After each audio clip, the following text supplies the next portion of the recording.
Water is rising so quickly in some areas, people could only make it out with the clothes on their backs. Basements filled with water, and the Red Cross trying to keep up with all the people who need help today. 7 Eyewitness News reporter Ed Reilly begins our team coverage live from Portland and Chautauqua County. It has been a very long 18 hours for the people of Westfield and Brockton. Those powerful overnight storms caused a lot of flash flooding and damage, and then we had another powerful storm roll through this afternoon that made things even more bad. So take a look at some of the damage that's been caused by all these storms. We're in the town of Portland right now on Woolben Road, and the force of that water was so strong that it actually washed out a huge portion of this road. You can see, you're looking down at the drainage pipe. Some of that is broken and crushed down in the gully here, and nobody's going to be able to use this road for quite a long time. And it just shows you the force of this water. And people tell me that it came up so quickly that many were lucky to get out of their homes with just the clothes on their backs.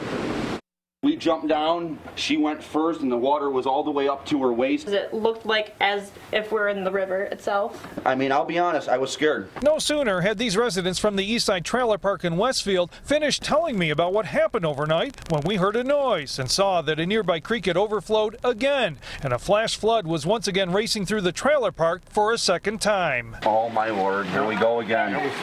Heavy overnight rains combined with powerful afternoon storms made conditions miserable for emergency crews trying to pump out yards and flooded basements. Currently taking care of 72 residences with flooded basements. These firefighters came from northeast Pennsylvania to help, and they had to use their big truck pumper to clear this basement on North Portage Road that had 5 feet of water. The fire department is always taking care of their own, so we didn't hesitate to send as many people as we could gather up. When we got here this morning, the guys at Westfield had been out all night, so they were definitely in need of some help. At the Westfield Fire Department, a command center was busy taking calls about flooding and dispatching crews. The East End has been very hard hit, but also the entire village really has been hard hit, and then we have issues as well as in the town of Westfield.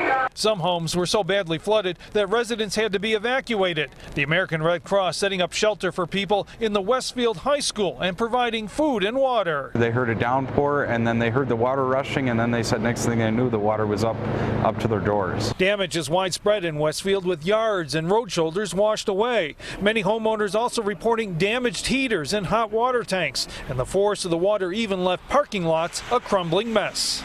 This is the worst. Back out here in the town of Portland live, and you just saw this huge portion of Woolben Road that's been washed away by the storms.